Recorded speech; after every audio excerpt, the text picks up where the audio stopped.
శ్రీ దక్షిణామూర్తి స్తోత్రం.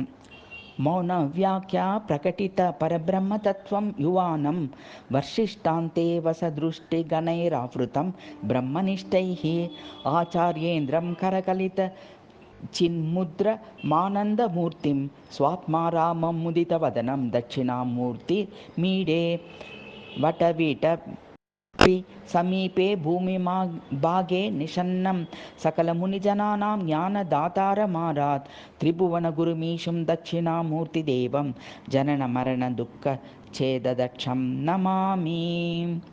చిత్రం బటతరోర్మూలే వృద్ధాః శిష్యా గురుర్యువా గురోస్తు మౌనం వ్యాఖ్యానం శిష్యాస్తు చిన్న సంశయాః నదే సర్వవిద్యానాం విషజే భవరోగిణాం గురవే సర్వలోకానాం దక్షిణామూర్తయే నమః. ఓం నమః ప్రణవార్థాయ శుద్ధజ్ఞానైకమూర్తయే నిర్మలాయ ప్రశాంతాయ దక్షిణమూర్తయే నమః. చిద్వన్నాయ మహేశాయ వటమూల నివాసినే సచ్చిదానందరూపాయ దక్షిణామూర్తయే నమః. ఈశ్వరో గురురాత్మేతి మూర్తిర్భేద విభాగినే వ్యోమవద్వ్యాప్తదేహాయ దక్షిణామూర్తయే నమః. ఇది శ్రీ దక్షిణామూర్తి స్తోత్రం.